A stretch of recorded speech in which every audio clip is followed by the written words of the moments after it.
Guys, menurut yang kamu ketahui, bagaimana atau seperti apakah langit 7 lapis itu? Apakah benar langit ada 7 lapis? Dan bagaimanakah kata Al-Quran tentang ini? Assalamualaikum warahmatullahi. Semoga kita selalu mendapat rahmat Allah, amin.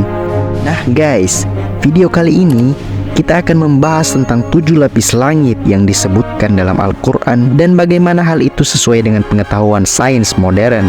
Menurut catatan, ada sekitar 305 kali Al-Quran menyebutkan tentang langit di beberapa ayat-ayatnya.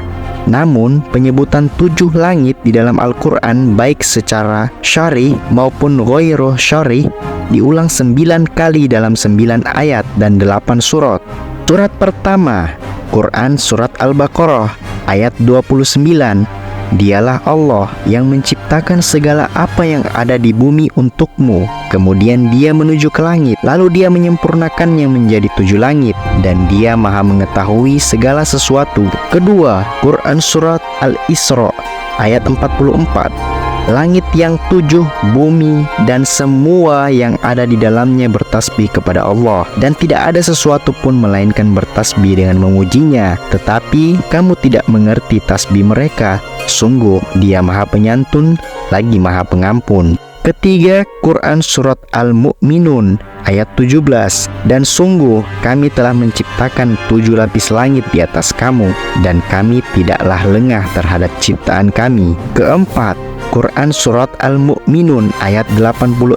Katakanlah, siapakah Tuhan yang memiliki langit yang 7 dan yang memiliki arsy yang agung? Kelima, Quran Surat Fusilat ayat 12. Lalu diciptakannya 7 langit dalam 2 masa, dan pada setiap langit dia mewahyukan urusan masing-masing. Kemudian langit yang dekat dengan bumi kami hiasi dengan bintang-bintang, dan kami ciptakan itu untuk memelihara. Demikian ketentuan Allah yang maha perkasa lagi maha mengetahui. Keenam, Quran Surat At-Talaq ayat 12. Allah yang menciptakan 7 langit, dan dari penciptaan bumi juga serupa. Perintah Allah berlaku padanya agar kamu mengetahui bahwa Allah maha kuasa atas segala sesuatu, dan ilmu Allah benar-benar meliputi segala sesuatu. Ketujuh, Quran Surah Al-Mulk ayat 3. Yang menciptakan 7 langit berlapis-lapis. Tidak akan kamu lihat sesuatu yang tidak seimbang pada ciptaan Tuhan yang maha pengasih. Maka lihatlah sekali lagi, adakah kamu lihat sesuatu yang cacat? Kedelapan, Quran Surah Nuh ayat 15. Tidakkah kamu memperhatikan bagaimana Allah telah menciptakan 7 langit berlapis-lapis? Dan yang terakhir, ke-9, Quran Surat An-Naba ayat 12. Dan kami membangun di atas kamu 7 langit yang kokoh. Begitulah indahnya Al-Quran, di mana satu ayat tidak bertentangan dengan ayat lain. Dari ayat di atas menunjukkan bahwa Allah menciptakan bumi dan segala isinya untuk kemaslahatan manusia. Kemudian dia menciptakan langit yang awalnya berupa asap menjadi 7 lapis. Namun, apa maksud dari 7 lapis langit ini? Apakah itu sama dengan 7 planet yang mengelilingi matahari? Atau apakah itu sama dengan 7 lapisan atmosfer yang melindungi bumi? Nah, untuk menjawab pertanyaan ini, kita perlu melihat tafsir dan penjelasan ilmiah yang ada. Dalam tafsir ringkas Kemenak disebutkan bahwa angka 7 dalam bahasa Arab dapat berarti 6 tambah 1, atau bisa juga berarti banyak sekali lebih sekedar 6 tambah 1. Jika kita mengambil arti yang pertama, maka berarti Allah menjadikan langit yang tadinya 1 lapis menjadi 7 lapis. Atau Allah menjadikan benda langit yang tadinya hanya 1 menjadi 7 benda langit. Tiap-tiap benda langit ini beredar mengelilingi matahari menurut jalannya pada garis edar yang tetap, sehingga tidak ada yang berbenturan. Tetapi matahari hanya berputar dan beredar pada garis porosnya saja, karena matahari menjadi pusat dalam sistem tata surya ini. Dan jika kita mengambil arti yang kedua, maka berarti Allah menciptakan langit yang jumlahnya dan jaraknya tak terhingga.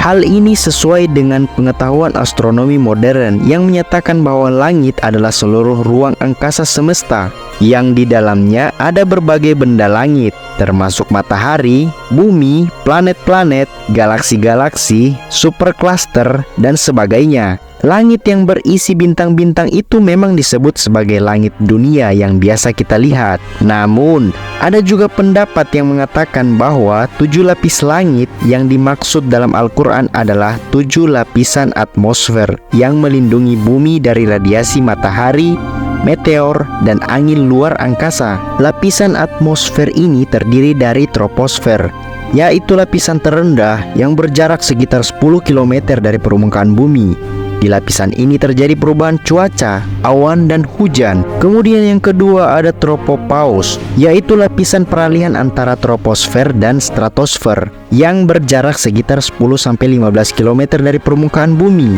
Di lapisan ini suhu udara stabil dan tidak terjadi perubahan cuaca. Berikutnya yang ketiga ada stratosfer, yaitu lapisan kedua yang berjarak sekitar 15-50 km dari permukaan bumi. Di lapisan ini terdapat lapisan ozon yang melindungi bumi dari radiasi ultraviolet matahari. Yang keempat ada stratopaus, yaitu lapisan peralihan antara stratosfer dan mesosfer yang berjarak sekitar 50 sampai dengan 55 km dari permukaan bumi. Di lapisan ini suhu udara mencapai titik maksimum sekitar -3 derajat Celcius. Yang kelima ada mesosfer, yaitu lapisan ketiga yang berjarak sekitar 55 sampai 85 km dari permukaan bumi. Di lapisan ini suhu udara menurun drastis hingga mencapai titik minimum sekitar -90 derajat Celcius. Di lapisan ini juga terjadi fenomena bintang jatuh yang sebenarnya adalah meteor yang terbakar saat memasuki atmosfer bumi.